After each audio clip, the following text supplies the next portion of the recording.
Zoupiti zoup, joyeuse rentrée à toutes et toutes. Aujourd'hui, en l'honneur des enfants, j'ai décidé de vous offrir un truc qui marche au niveau familial pour se faciliter la vie et faciliter la coopération avec justement nos enfants, nos filles, nos fils.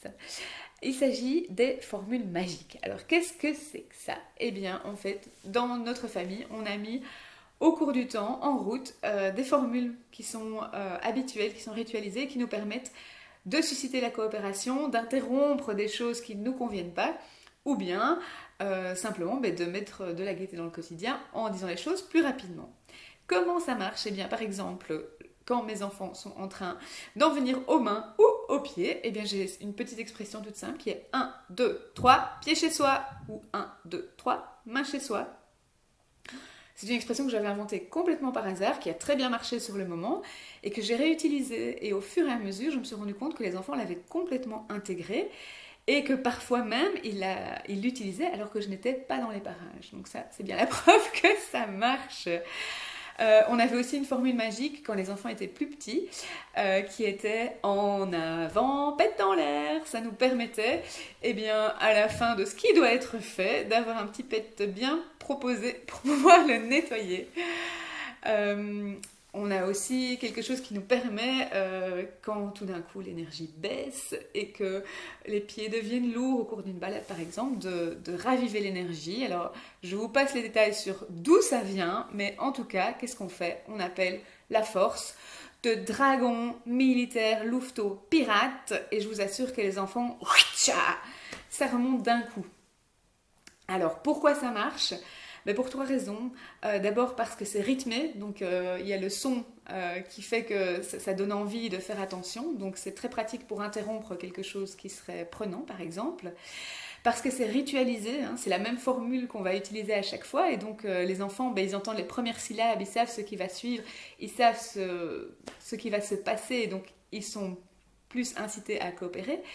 Et c'est aussi fait avec gaieté, hein, donc c'est quelque chose d'agréable, même si ça intervient à un moment qui est parfois difficile. Donc c'est pour ça que ça en fait quelque chose de magique. Ça marche pas à tous les coups, bien sûr, mais par contre, c'est un des outils, un des trucs magiques qu'on peut mettre dans sa panoplie et qui peut venir nous aider pour inciter les enfants à coopérer. Ce qui est très gai aussi, c'est, pour ces formules magiques, c'est de les créer avec les enfants.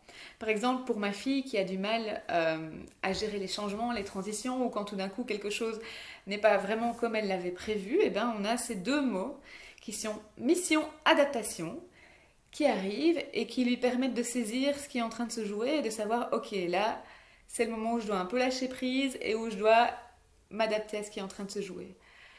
C'est tout simple, c'est rapide, et du coup, elle sait qu'on est dans la même équipe et qu'on s'entraide. Et ça la motive beaucoup plus que si je commence à lui faire tout un laïus sur le fait qu'il y a ça et ça qui a changé et qu'on lui demande d'être blablabla, blablabla, elle écoute déjà plus. Tandis que mission adaptation, c'est deux mots qu'elle a choisi elle-même en plus. Mais tout de suite, hop, ça la motive, ça la relie à ses ressources et c'est parti. Voilà, c'est tout simple, hein. Je suis sûre que vous connaissez déjà des formules magiques, que vous en utilisez, que ce soit pour vous, pour vos enfants, pour votre famille peut-être. Et donc le défi cette semaine, c'est soit d'utiliser les formules que vous connaissez, soit d'en créer de nouvelles. Dites-moi, racontez-moi lesquelles vous utilisez, lesquelles vous avez testées, et voyez ce que ça change dans votre vie quotidienne. N'hésitez pas aussi à partager ceci et à inventer la gaieté qui va nourrir votre quotidien. Je vous souhaite une très belle semaine, une magnifique rentrée en douceur, et je me réjouis de vous retrouver pour le prochain effet. Zoupit zoup, à bientôt.